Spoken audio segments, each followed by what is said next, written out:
Wow, what an act to follow. Tough crowd, tough crowd. This is my first Prezi ever, and I probably overdid it, and I've already given my plans throughout the audience as if I get really boring, do it. Let me know. Obviously there is, if you've done your study with Ms. Moore and other people, you should know where Havana is. And it is right there in red. It is the capital. Here's Guantanamo, our famous little territory there, our naval base where we're holding prisoners for no just cause, other than they were combatants or whatever. It was interesting to know, if you think about hurricanes, they talk about hurricanes in Havana, but they don't really ever get hit. Think about the way hurricanes come in. They come up and over, and by the time they hit there, they kind of, they still get hit, but it's always you put your port where it's best secured. So that's Havana. I did not go beyond Havana. I met a couple people, and Miss Nelson will be talking to you about, she traveled throughout Cuba, which will be very interesting to hear from her and her things. A lot of people ask, what do you have to do to get there? And I knew that it was not going to be easy, although some restrictions have been, and I have all these little magic preparation. Can you fly there? Right now, you can fly there if you pay big bucks to be part of a charter, which in other words, you go with about 80 other people that are like-minded like you are, but you have to stay with them the whole time. And it's very expensive. It is my understanding that supposedly by March, well, this is March, they were supposed to have regular flights through a commercial airline. I didn't get that chance to do that. I had to fly from here to Atlanta, Atlanta to Mexico City, Mexico City to Cancun, and then I took Aeromexico from Cancun to Cuba. Crazy. And on the way back, it was pretty much the same thing. I flew to Cuba 100 miles away for the price it takes me to go to Europe in the summer, which was not really what I enjoyed. Can any American citizen visit Cuba? Sure you can, and the American government now has their magic list of 12 things you're supposed to do. I think it's 12, 12 purposes. I decided to go academic, so if anybody stopped me and said, oh, I'm gathering research, that's why I'm doing this right now, just in case they come after me, I can say, oh, we have it on tape. I did a presentation to spread the joy of my experience in Cuba. But we saw a baseball team that was there.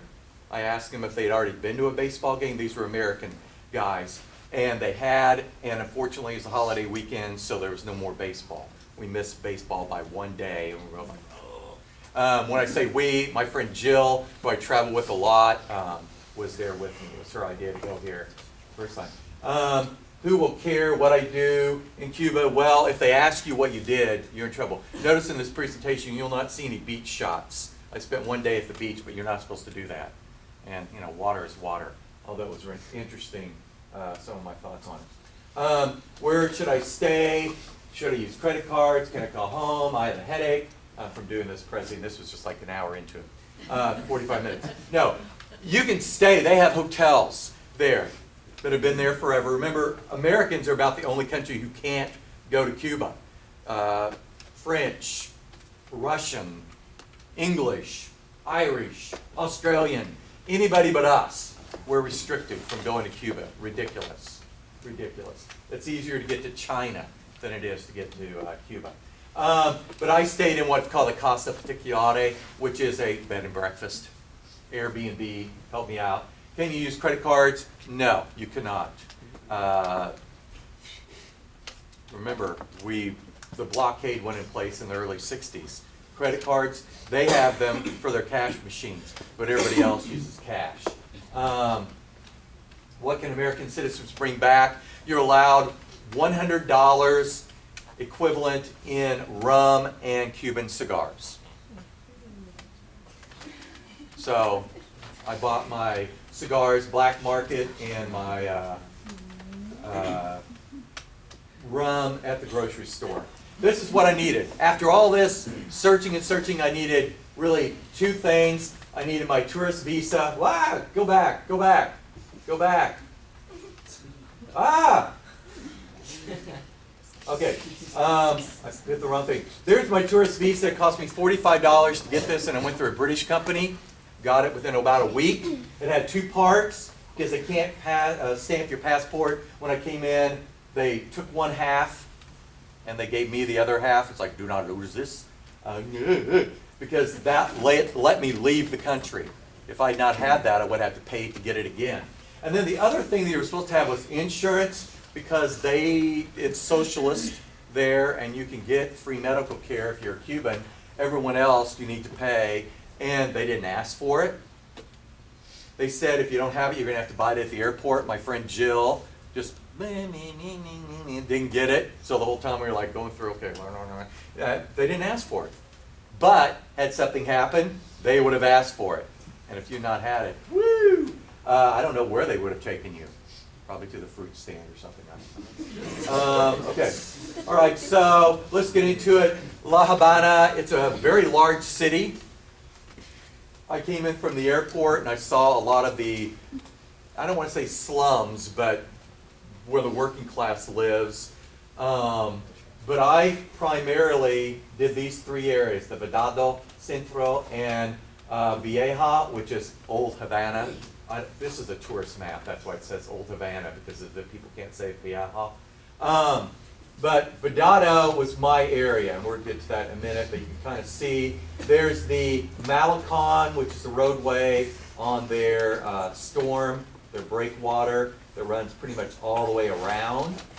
And then there's this area over here, which is where the old fort, and once again, that's where a lot of the factories are. The petroleum factory, we always saw big plumes of black smoke coming up and over. It's like, what is that? Oh, it's our petroleum factory. Oh, great. Nice, welcome to Cuba. The Miramar, kind of along the water there. Right down in this area is where they have the government offices, Place de la Revolution. We also went to the cemetery, which is right there, which is the coolest thing ever. I don't have any slides of that. I mean, who wants to look at dead people's gravestones? I do. Okay, so let's start in the Vedado. Ooh, Mr. Fancy Pants, because it's the rich area. I didn't really see any rich people, but it's a newer area of Havana created by the merchant class during the colonial period of the 19th and 20th century. So that's why when you look at the map, and here it is again, it's all gridded out. It's easy. And when you're there, and you'll see in a minute, everything is done by, it's like being in New York City, or even here. Where is it? 17th and Fairlawn. Oh, okay, I know. It's the same way there. When you get a taxi, you'll just tell them where you want to go. Okay, the 23rd was the main street. It's up at the top of the Vedado. And it leads from the Malecon and the hotel district, and it then goes to the cemetery, and it pretty much ends there. On this, here's one of the street markers. They don't have signs in the air. You have to look at your feet to figure out where the heck you are. But there's Trocadero and Avenue Italia for our Italian friends. Here is going down, and you can see the cars and stuff like that, and everybody always wants to know about the cars. There's an oldie, but that's not that old. And look, it's a newer car. This was probably one of the busiest experiences right there, just because. It's weird, but you'll see as we look at other streets. There's another street. Oh, I need to zoom in. Uh-oh, can I zoom in? See, I know I can. There we go. There you can see 23 and 12. That's a convenience store, cafe, bar, where you can go and hang out if you want, but it's on 23 at Street 12. All of them are like that. It's crazy. But you can see, even with the decorative there, it's a little, I'd say, dated. Volkswagen, for those, I didn't see very many of those little beggars. Okay, this is going down toward the hotel district. There are two major hotels there. One is the Hotel Nacional, which is famous. That's where Ernest Hemingway hung out and supposedly had the best mojitos, and that's a lie. But everybody always talks about the propaganda. Once I got into the central part of town, the Vedado, I saw very little propaganda. I saw that more out where the working class is, because I think they need to be reminded more that they're getting the benefits of the socialist system.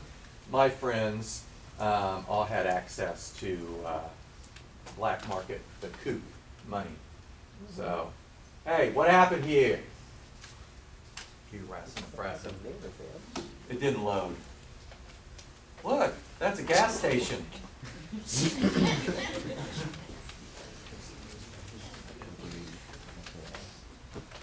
Okay. Oh, and the other hotel was the Havana Libre. Anybody familiar with that? Miss Boer? She went out on me. I knew she would. Anybody know the Havana Libre? That's where Castro, when his boys came in and overthrew the government, like 5 of them, said, okay, guys, you're gone now. And everybody fled, 5, But they had the peasants with them with their pitchforks and stuff, just like a scene from Frankenstein. They stayed and they set up the first few years at the Hotel Nacional. And the Havana Libre. And it's pretty cool to see it because it hasn't changed any. There it is right there in the background.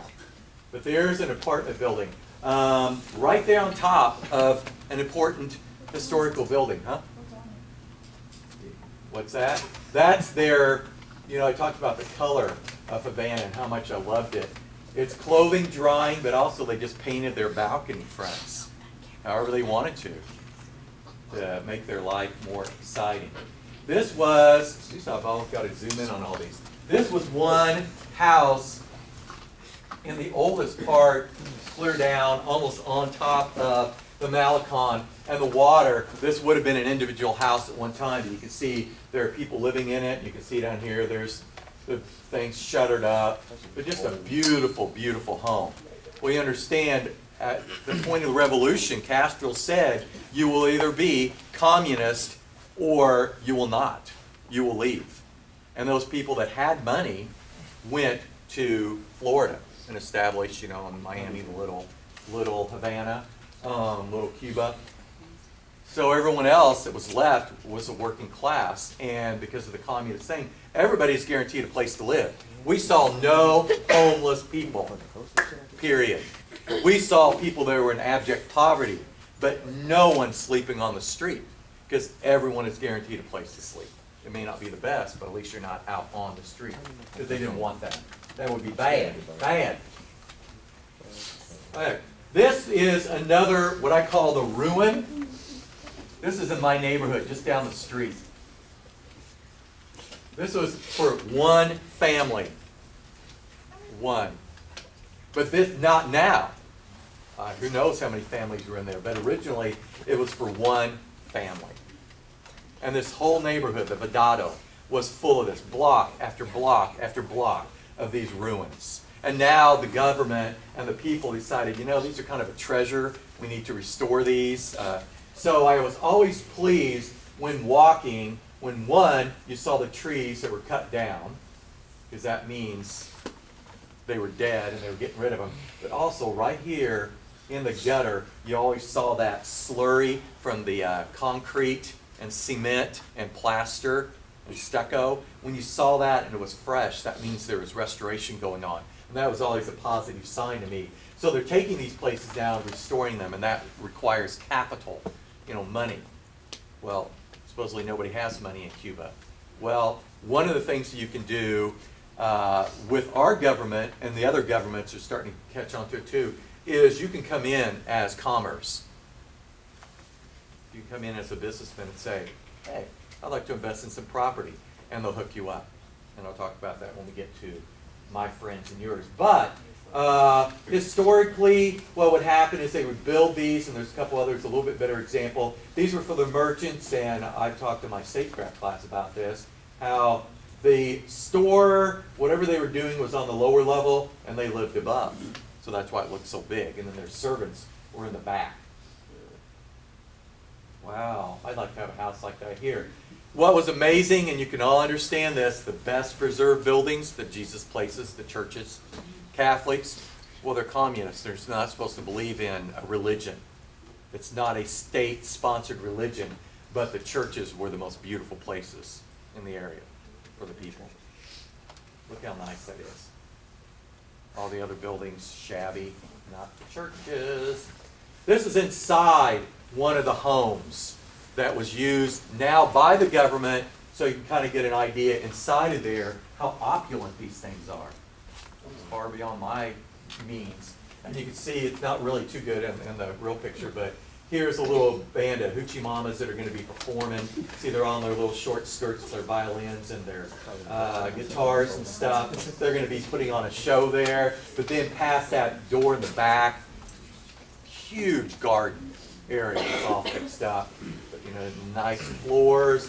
And for my class, once again, pay attention to the grill work. I forgot to do my disclaimer. Be sure to pay attention to certain things because I'm going to ask you about them later and what your thoughts are. What you haven't seen. There's a blank. Oh my God, I hope this continue to load, Miss Lovett. Oh yeah, okay. This is the size of the house that I stayed in. I didn't put any pictures of my house. It's a very, very, very fine house that I stayed in because I mean, you can go on Airbnb and see it if you want to. But this was, I would say, middle class for this area, the place I stayed. And these two are not really, the one on the left is probably more restored than the one on the right. But look at the colors. I love the colors. But my place had this, it was raised up, but it had the similar entrance. It had a little porch up on the top, and the back, it was just, she had this restaurant, terrace type thing. That was unbelievable, but this was fairly small. But this was on the 23. I'm still on the 23, baby. Yeah, boy. Okay, this is another restored villa. And you can see the difference between the ruined and the restored. And this, once again, go figure, a government building. It's one of the, you know, we have our Department of the Interior and stuff like that. That was for them. What? Grill work. Every place is surrounded by grill work. Supposedly, at the beginning of the 20th century, when the peasants started coming in to the city, there started to be more crime. And so they wanted to protect themselves, so they put up all this grill work on everything. Okay, here's Central. You can probably guess what that means. Oh, by the way, I forgot to say, I know that how many have traveled to Mexico and Central and Latin America? And you're probably, some of these scenes, I don't want to, might look familiar as far as some of the housing and stuff, so you've experienced it. It was something I'd never seen before in my travels to Europe. But here's the Centro, and obviously it's in the center between Vedado and the Vieja. And you can see right here, there's the Hotel Nacional, and the Livra was right there, Havana Libre. And there's the Malecon, the dry. Okay. Blah, blah, blah, blah. Okay, there. See, Miss Lovett, no pictures. Ah. I gotta have my pictures.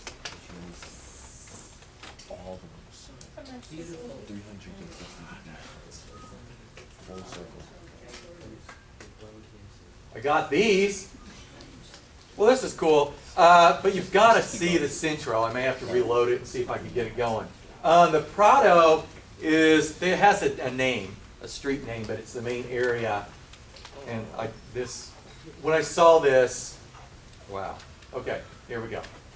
Okay, there's a store, and that has some people in it, but I have a whole people section.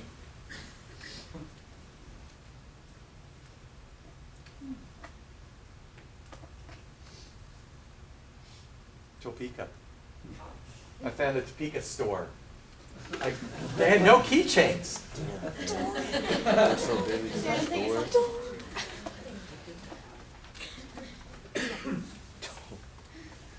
That's a fabric store on the inside. The one store that we actually went in. Your thoughts? You only went into a fabric store?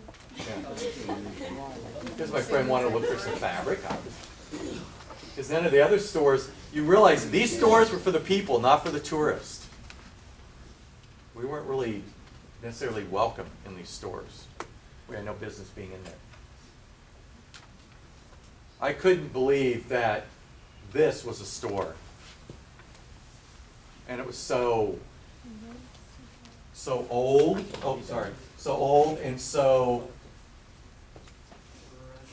rugged. It's rough. It's just, I think it's Fendi Siglo. Siglo? Siglo? The final signal. Is that, what does it mean in Spanish? Do you know? It's Yala. It's like a name. It's just a name. Yeah. But it was just all this whole area was full of stores down the street. It was really, we walked the length of Fairlawn from here down to 29th Street. Big shops like this, but then all the other shops were like real, I want to say ticky-tacky, which is the wrong word, but nothing has been done to them since the embargo. And they say that they had their heyday, you know, in Russia, the Soviet Union was still all the stuff. They were getting money. But in the 80s, it started getting rough. In the 90s, it was rough for those peeps. Okay, we're moving on out. Is that it? No. Okay, the Vieja. That's where the Capitol is, the Capitol building, the original Capitol. This is the oldest part of town. It's where the original port, where they had the port with the fort. It had the cathedral, the fort, Capitol Complex, Park Central, and the larger tourist hotels and tourists. We had spent the first day and a half in our neighborhood and in Centro. And then the next day, we went to the Vieja and came into this. When we were just ready to turn around and walk away, because that's not what I wanted. And it's like, where is everybody? Well, here they are, because this is the safe part. I've got to get my pictures up. There's the Capitol Square. There's the tobacco shop, which we got there in our guidebook. Had information, but like 3 weeks earlier, they'd moved the tobacco shop or factory to a new location, and they were closing early because of the holiday. But yeah, everybody likes Cuban cigars, right? For those of you that would even know. Shame on you for smoking. Shame, shame. And it was funny because they didn't call them cigars, they called them tobacco. Oh, you want some tobacco? Okay, oh, you can't really see this out of a better picture. You always knew when you were in the Vieja because, oh, this is gimmicky. They took these replicas of the cannons and stuck them into the ground. That was the border of the Vieja. Don't go beyond this, tourist. You might get, you know, robbed or something, which I thought was really funny, but that was the border.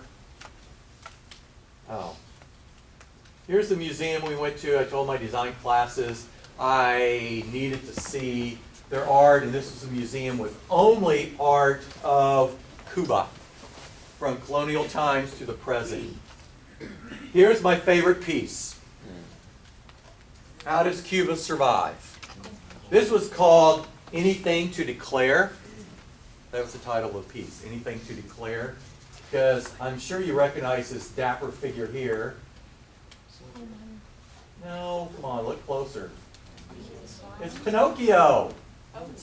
Pinocchio, yeah, it's a bad picture, especially with this. It's Pinocchio. And there he's got his cart, and it's just full of all these bags. And in the airport, you'll see these areas where all these boxes and stuff are piled up.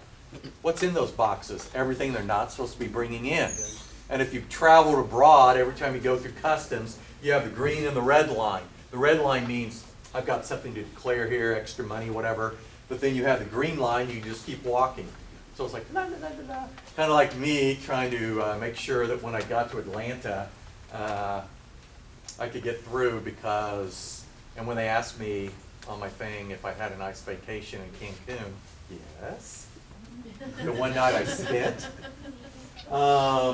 So it's the idea that for years people have been bringing in goods into Cuba. Despite the embargo, you can still find American goods. Like, obviously, the Topeka store. Not really, I don't know if it was a kid's store, but anyway, I thought that was really interesting that they could even poke fun at it. Everybody knows Che. It was kind of funny. He was there for a while, and he helped lead the group, and he was a cabinet minister for a while, and then he said, you know, I'm kind of bored. gonna go free somebody else from, you know, imperial rule. So he left, but he's still a revered figure there. You can get your Chase shirts and everything else. But here's a person not many people know. I didn't know who this was. Anybody know? Adults? Children? Who is this? Jose Marti. He was an author, poet, intellectual who wrote all this stuff in the 19th century. That was all about, you know, individual rule and all the good things. And so his book was what helped Fidel and Raul understand the need for people governing. And so you'll see more of him than you do of Fidel and Raul. Everywhere you go, oh, there's a Jose. I mean, there's Marti. Marti everywhere. Marty busts everywhere. But I just thought it was cool because it's that Andy Warhol-esque art. Okay, here are the hotels and the cafes.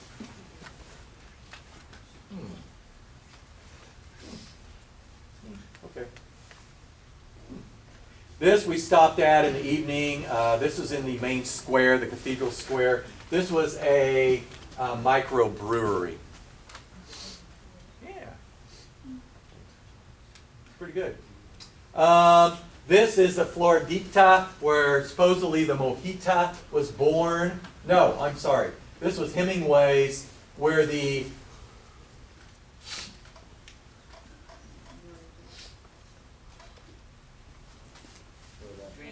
not pina colada. What's the other one? Margarita. No, not margarita. Maybe it was a pina colada. No, that's just rum and coke. We did that in high school, remember?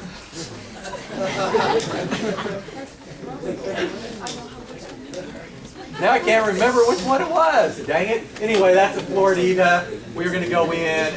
Very famous, very famous. Sure it is. For tourists.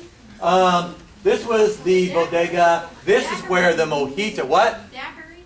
Daiquiri. Thank you. The daiquiri. And this is... Oh, Boer. Have you been here the whole time? You weren't answering my questions? Okay. Well, I had several questions posed toward you. Gone. Probably in the bathroom for that 20 minutes, wondering where she is. I should have sent out an email to all the teachers. Miss Boer has escaped Mr. Callaway's presentation. Send her back to see her. This is where the mojito was born. In this little place. It's pretty cool. This is Cafe Paris, but this was in the area of the Vieja. It was late at night. There I am right there. Look at that dapper figure. We were outside. Where's everybody at? We don't know because, I mean, the bars are crowded, but anyway, this actually is a video, but this is inside the Hotel Presidente. And we went there to check out the swimming pool, and then we were told we couldn't swim, so we went to the beach instead. But this is creepy because I stayed in a house, and it was the best experience ever. But this is a hotel that had they had a orchestra playing back there, all that Christmas music, and all these people sitting around like, oh, this is the best vacation ever. It looks just like a place we'd stay somewhere else. That's why I didn't want to do it, but yeah, that's where all the tourists are. You can tell by, look, a hat. Oh, look, another cheesy hat. Oh, a man purse, a green hat. Tourists. Oh, look, flip-flops. Oh, yeah, we're in Tourist Central. Because, you know, they say it doesn't matter where you go, you're going to be known as a tourist. This time I actually had a camera around me, which is unusual for me. Oh, I can play the music. I think. Let's see if it happens. Do I have my mute off? I don't think I No. Well, if I didn't get to show them El Centro, I'm going to have to pull it up on my thing here. All right. Okay, let's get to the fun part, the people. You always like to look at people. I like looking at you and laughing at you. Like you laugh at me all the time. But the people, they say, oh, the people are so friendly. Yeah, they really are. You would think, my gosh, we have no money. We rely upon the government for everything. But they were happy. But there were wealthy people and poor people. Kind of hard to tell them apart. And it seems weird because they were communists, a socialist country. They're not supposed to have money. Everybody's supposed to be the same. The doctors and the intellectuals, that was called the brain drain. Everybody's leaving, still leaving Cuba because they're getting paid. Miss Boer's still here. Did she run out again? Oh, there you are. Do you know how much they're getting paid? I thought I was told $300 a month by the locals. That's how much everyone gets paid. It doesn't matter if you're driving a taxi, serving ice cream, working in a hotel, or performing brain surgery. You're going to get paid $300 a month.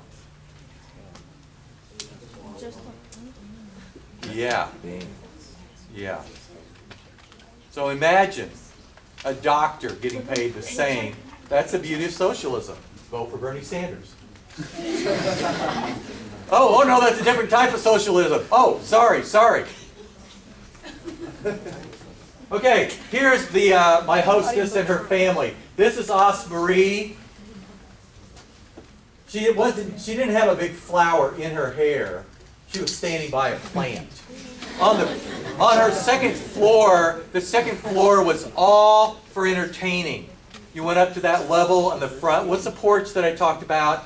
Then they had a bar that was the size of, well, from this wall here, bookcase, and to about half the room, the bar. A full bar.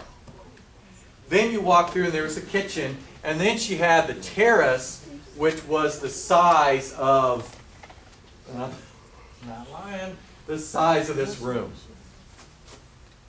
It was crazy. Oh yeah, she's living on $300 a month. This is her boyfriend, Jose. Why you laugh? Oh, well, yeah. But he was an economist. He has his degree in economics. But it was boring, and so he became a mason. And he was doing work on one of her properties, and they fell in love. Isn't that nice?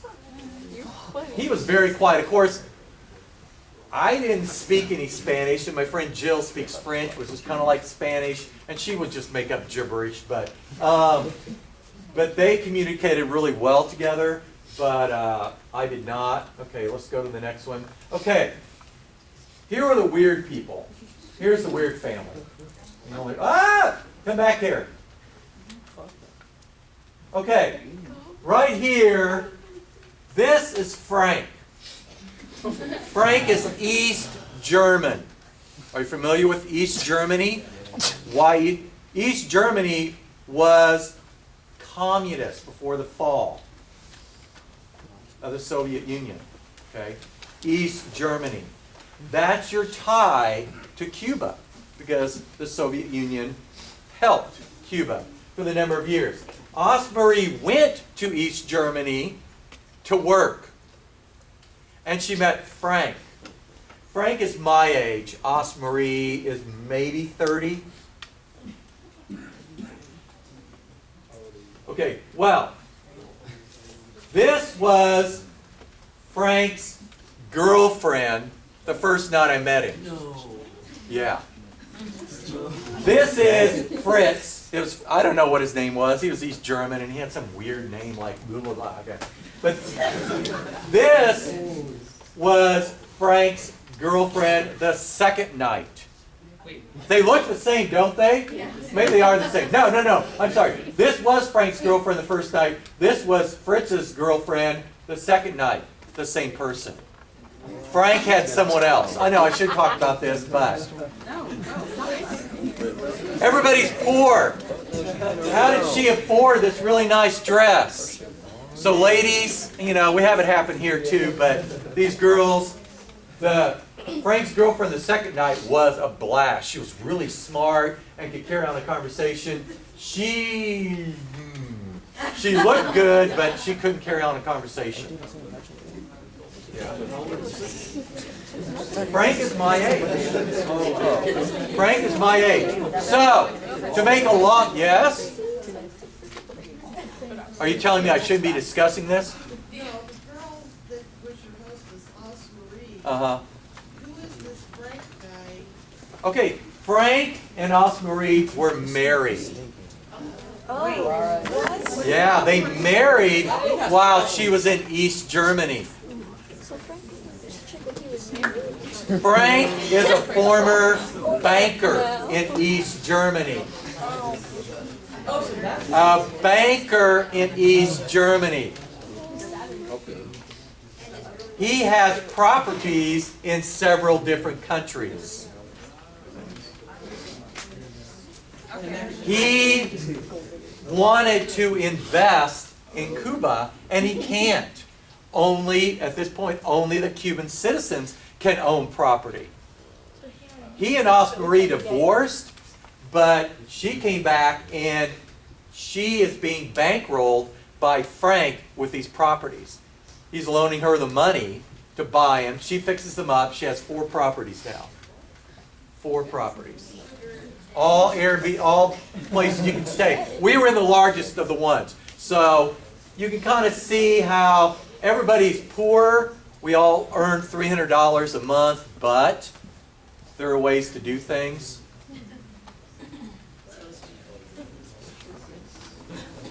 And if you're like Frank and Fritz, you have money, and so you can afford to Have the same girlfriend. a chica. That's what they call them, chicas. Yeah. Oh, Frank. Okay. This was... Okay, notice these pictures. My friend Jill's a photographer, and she took her old Instamatic camera, but they are the new ones. You might have seen them out now. You can take the picture, but you can also load it onto your computer. These people, there are a couple things that happened that just baffled me, because they all wanted their picture taken because they could take it with them. Even the chicas wanted the picture because they could take it with them. So this is, you can't really see it very well, but this is Roberto and Barbra. Barbra works for Osmarie as a housekeeper. And Roberto is Barbara's nephew. His father passed away just a couple years ago, and now he's in charge of taking care of the family. We see it happen all the time. But they were great, great people. She got really upset with me because I can't dance, and she wanted to dance like I can, you know, the salsa.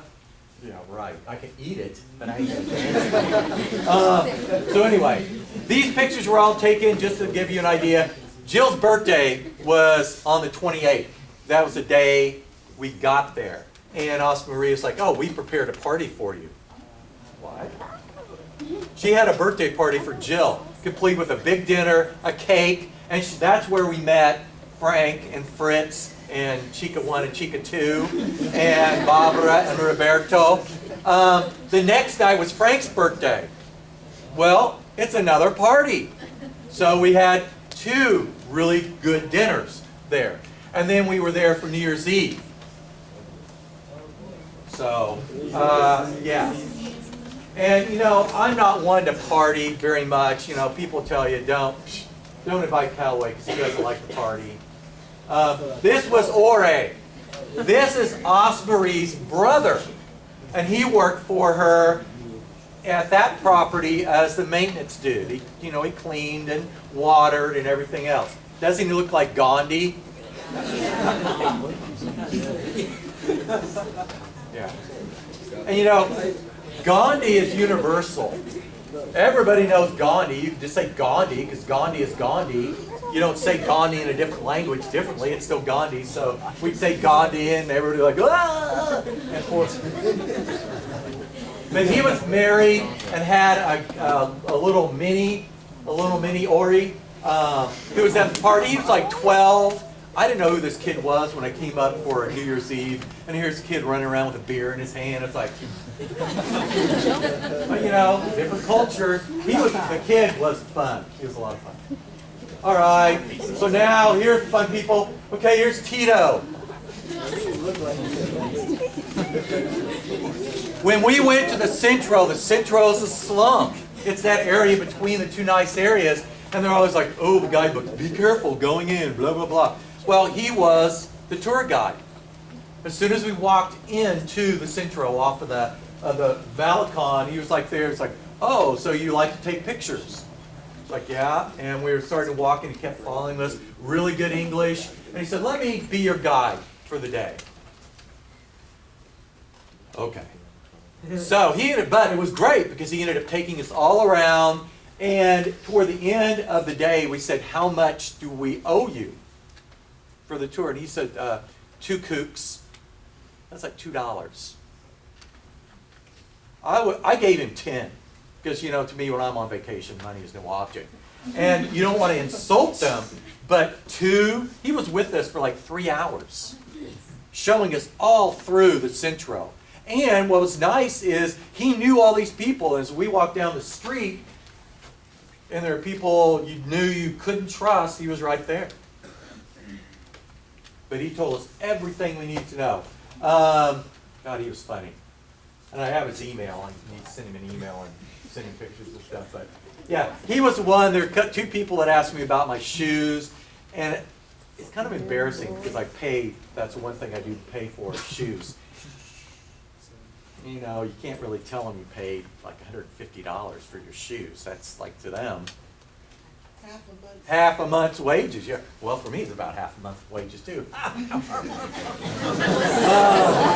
No, but you can just see, you know. And if I had an extra pair, I'd say, here, have the dang thing. But your feet are too big. Okay, here is Alexi the Sexy. That's what Jill named him. He was smooth. Oh, no. Everything about Alexi was smooth. He was at this restaurant that we stopped at for mojitos, which ended up having the best mojitos in Havana.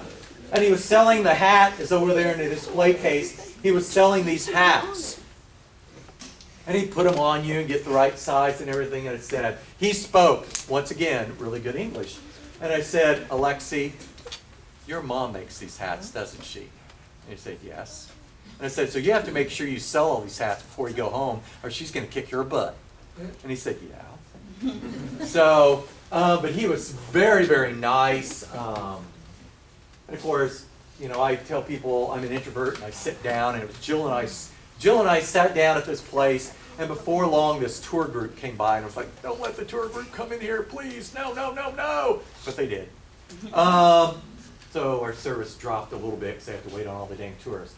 But we ended up meeting up with a group, a pair, 2 guys from Belgium, who we hung out with for the that night and the next day. And they were a lot of fun.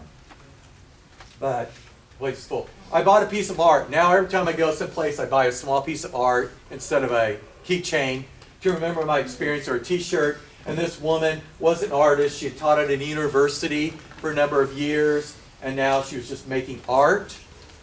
She makes her own paper. And it was just a real small piece, but this was her gallery in the Viejo. So she had enough money to be able to afford to be in this place. And she had pieces for a lot more, but once again, they love to have their picture taken. I look like crap, but I've been out all day. Okay, here are some of the people. Here's Balloon Woman and her husband. We saw all over selling balloons. It's like, oh, you know, 20 pesos for a balloon. I can go to Freddy's and get a balloon better than this. Wow, tough crowd. Tough. You not been to Freddy's when the balloon guy is there? What? What? On Saturday, Freddy's, the balloon guy's always there making really cool balloons. We have a Freddy's employee in the house. Okay, this was at the beer place in the VA hall. Here's your coppers, female and the male, and a dog. I think he was just scratching. I don't think he was going to pee on them. They respect their police. Weird thing. The whole time I was there, I heard nary a siren. I did not hear a siren the whole time I was there. Not a one. Crazy. Couldn't believe it. This was, I need to zoom in. This was at the beach. You would never know it. But this is the police car. It's the paddy wagon, but they kept cops in it. It would drive around and they just stop and the guys would jump out and the old guys would jump in.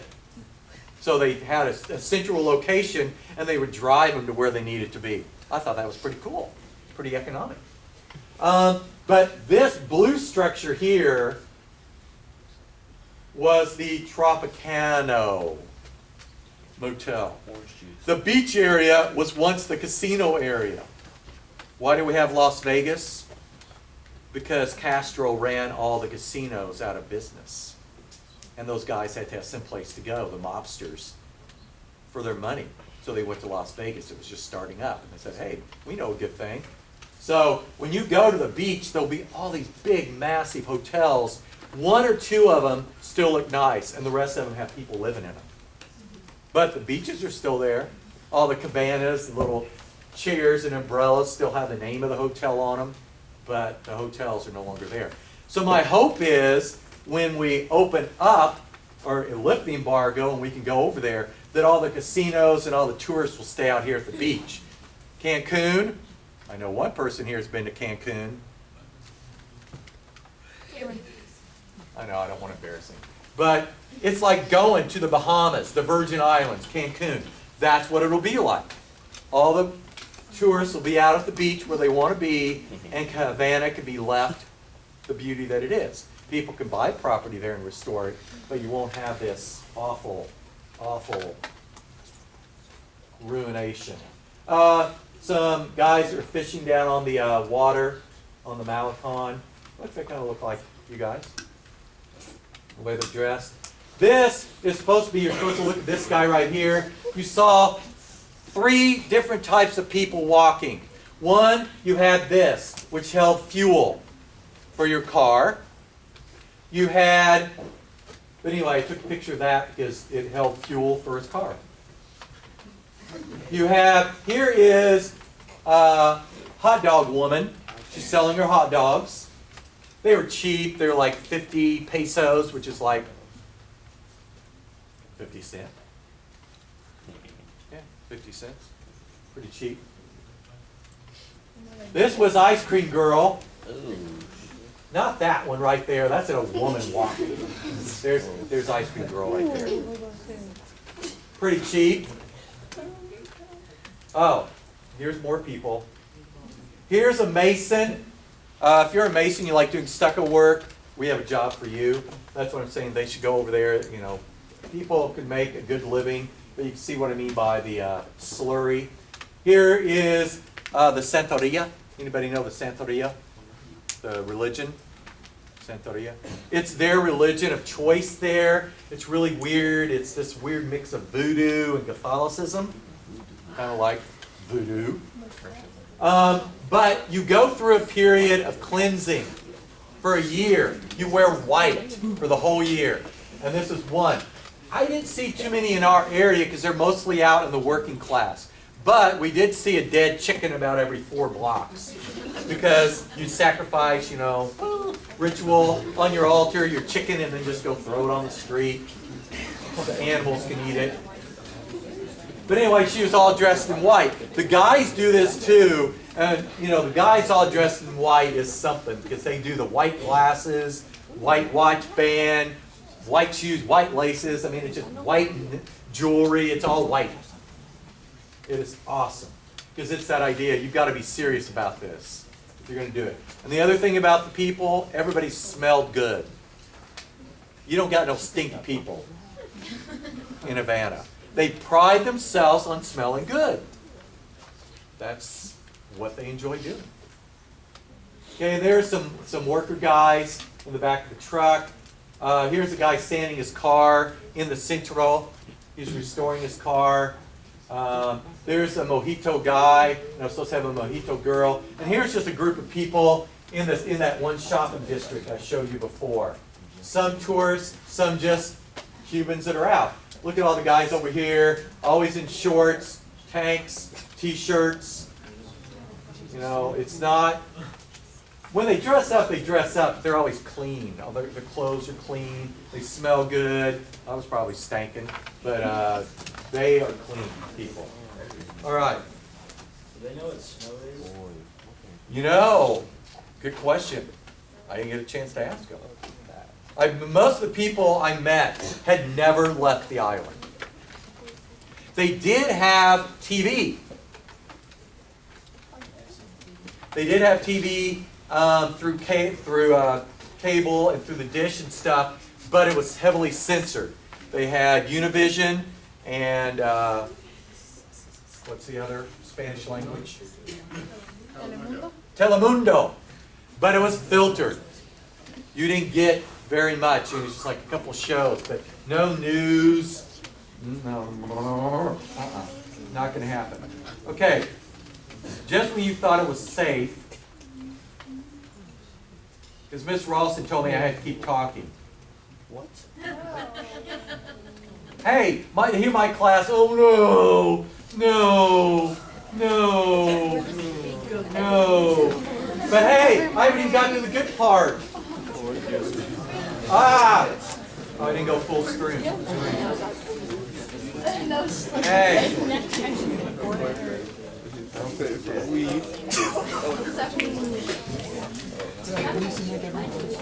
Okay, yeah. You people are just mean and heartless. Where's my full screen? Okay, full screen. Okay. I want to show you a couple really food. This is our breakfast each morning. We had the mango, papaya, pineapple, and meat. We always had eggs. That was the other person that you'd always see. Person carrying a container of fuel. Somebody carrying about 48 eggs. Dozen eggs for them. What, are you kidding? No, mounds of eggs. That was our breakfast. Here's Osbury. Here was Frank's birthday party. That was his food for the birthday party. Pork. Here was our New Year's Eve. That was our New Year's Eve. Here was her neighbors cooking. That was their New Year's Eve. Now, I know, doesn't that look good? No. These people lived in one of the villas in the ruins. And I wondered where they got this big-ass pork. Where they got it. They didn't have money. Look at them. Do they look wealthy to you? And look at where they're living and how they're living. But walked by and I said, can I take your picture? And they said, sure. They love having their picture taken. But that was, the guy was just there turning it away. It was crazy. Oh, and they're drinking their beer. Okay. The restaurants, I love restaurants. Here's my lobster. They have managed lobster farms, so lobster was cheap. This lobster, I think, was like $10 for a lobster tail. It was just the way they bake it, just baked lobster. This was this chicken dinner that you had to go to this chicken restaurant. It's like, whatever. But this was more lobster. It's a lobster frittata. Excellent, in this place that was down in the... We had to go through this grotto to get to it. It's really creepy, but it's really good. Okay, here's the store. You're going to love this, because I did too. There's all the oil, something else over there, and then cocoa crack. I find humor in everything. I would love waking up every morning to some cocoa crack. I mean, seriously, who wouldn't? You gotta have your cocoa crack. And then my brother-in-law said, oh, they have Coke and every place has Coke. And I said, no, they're not gonna have Coke. Yeah, they did, because they imported it from Mexico. That's where they got their Coke. But you didn't find it very many places. They had this what was called American Cola, which tasted like RC Cola or Walmart's Cola if you iced it down and let it set out for about 5 hours. That's what their Coke tasted like.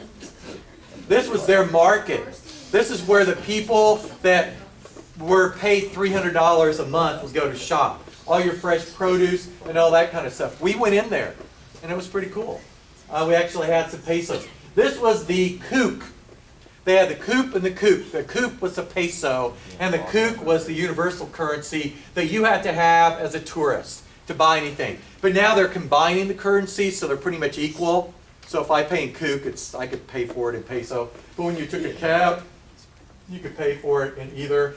Blank slate, what was that all about? Okay, the Malecon, quick pictures of the Malecon. Here, look, cars, cars, cars.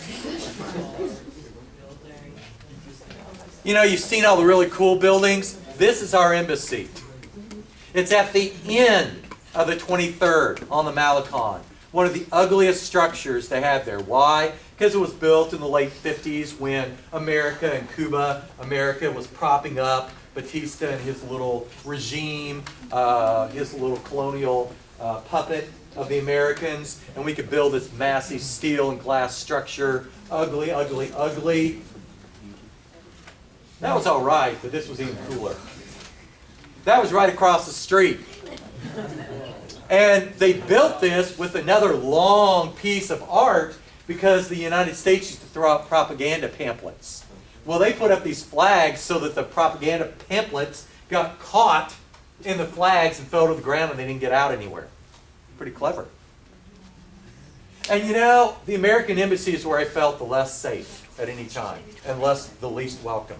It's because we sat there, we made the point to go across in the protest art piece and sit down. And the guard started watching us. We were probably there about 3 minutes, long enough to change the lens on my camera. And then he whistled at us and told us to get up. Our own embassy. And we couldn't hang out there. We were free to sit anywhere else in Havana, but not the American embassy. Yes, underneath this thin shirt, I'm armed. And I'm going to blow up the embassy. Give me a break. Oh, I don't like Americans. Oh, here's more cars. People talk about the cars, and you guys, if you like old cars, you guys like muscle cars and stuff, but here are the nice cars. The rest of the cars are rust buckets. These are ones that are owned by the hotels and owned by the really rich people, and they put the tourists in these for a ride down the Malecon. All the other vehicles are rust buckets that spew diesel fuel and smoke. So you're riding in a convertible down the Malecon with a car in front of you spewing out smoke. It's lovely, yeah. But the tourists love it. I was in this 58 Chevy and it was the best ride I ever had. No, it wasn't. Okay. Oh, wait a minute. I thought I had it in there. Oh man, that was that one blank cell. Okay, what did you not see in any of my pictures with people? Excuse me, I'll text you and ask. Oh, will you? Just a minute. Okay. Cell phones. Oh, yeah. Yeah. I have a couple pictures that didn't get on here. Cell phones? Oh yeah, they had them. But there was one area on the 23rd where the telecom company had a hot spot. And you would buy a card. It was free kook for an hour of talk time. And so the first day we were there and we were walking along and it's like, I just stopped. And I said, Jill, look. Oh my God, look. Look. Look. Because they were just like we are. You saw all these people standing around doing this, not talking to each other, just standing. And we knew we were in a hot spot. Frank gave us a card, we bought a card, and we went back there the next day to do our 1 hour on Facebook. That was it. Roberto, I told you about, he was telling us it would take him like 2 years to save up to get a cell phone. And then he would have to worry about paying for it. I mean, the service itself. Just the cell phone. That's why they like having their picture. Yeah, and that's why they wanted their picture to take with them. for one, cameras. They don't have cameras, let alone cell phones to take a selfie every 3 minutes. Oh, Mr. Callaway's boring speech. No, non-existent. It was so refreshing to see people. That's why they're friendly. They can talk to each other. Yeah? So, like with that artist that you took a picture with, since she's making money for her art, does she make more than the $300? Oh, yeah. That's the whole black market thing. I bought cigars for 50 coops because the cigar workers in the factory, they can take out inventory, they check it out to them. They can sell it for whatever they want. But they have to, what they don't sell, they have to turn back in. They have to prove that they sold them. So it was the end of the month. They had to get rid of their inventory because they have to turn it back in. And they weren't going to get any more inventory till the 20th of the month. So they were like, let's deal. Because that's their extra income. It's the black market. The cabs, you can drive a regular taxi or you can just drive a, oh gosh, now I've forgotten what it's called, but it's just like anybody. It's like an Uber. It's the Cuba Uber.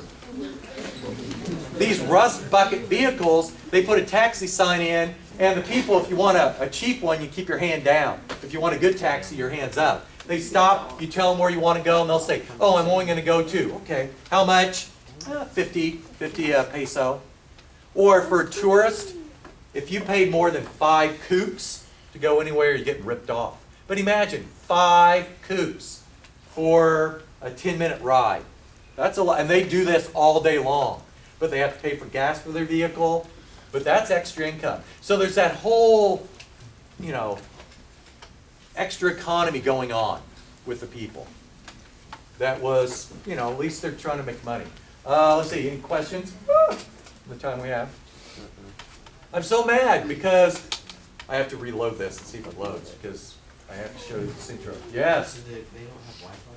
They don't have, no. The hotels do, but you have Wi-Fi in this one area.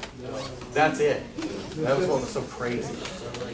Oh, and banks. Oh my God, standing in line for a bank was 45 minutes to get money. It was crazy.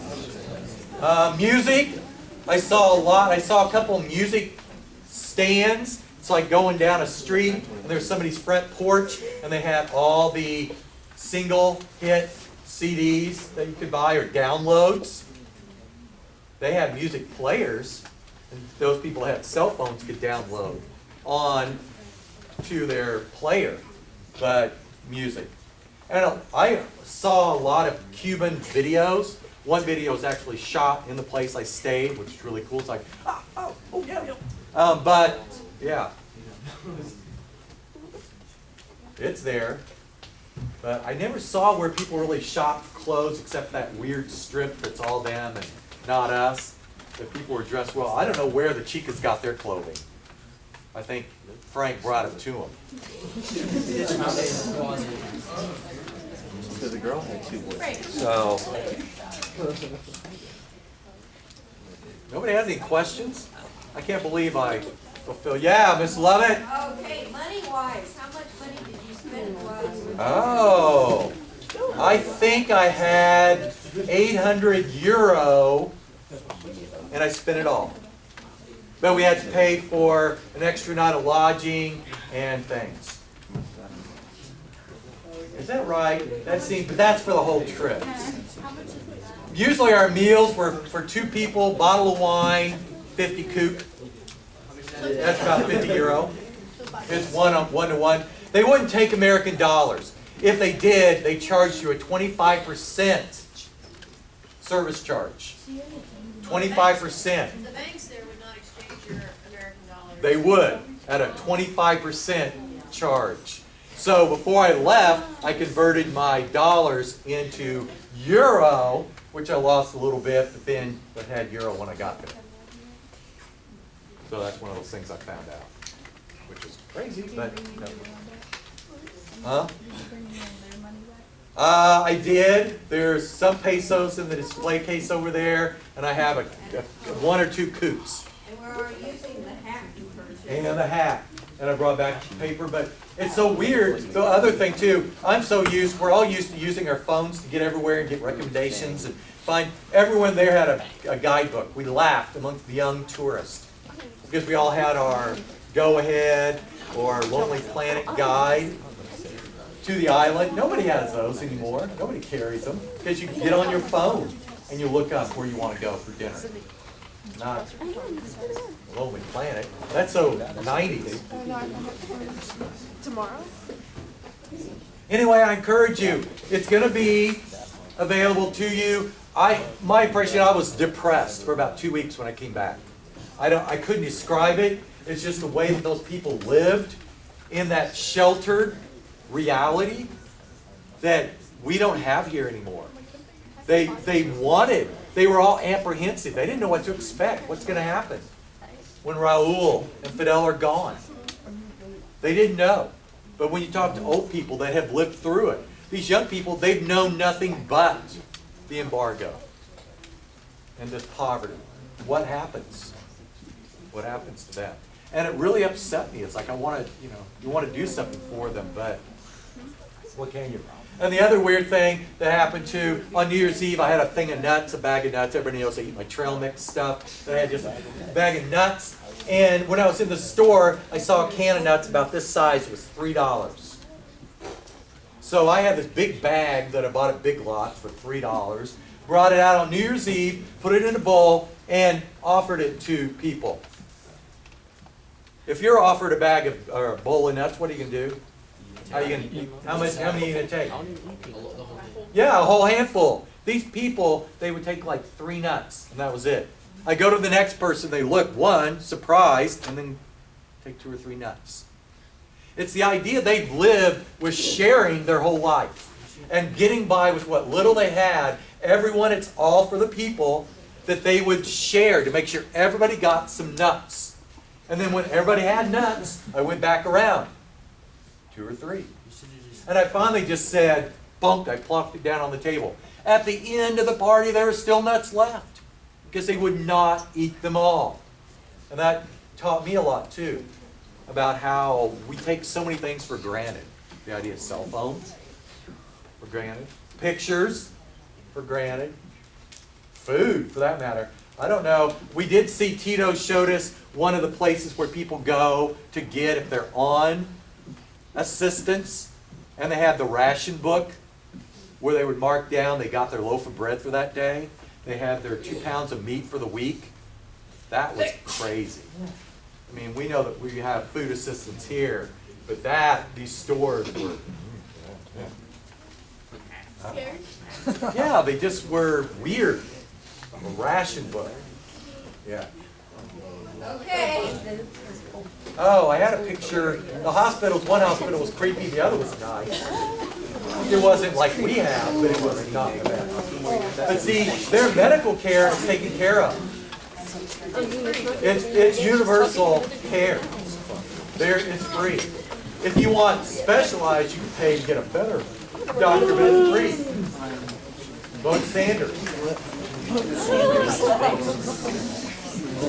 Now, don't you agree he deserves a standing ovation? No,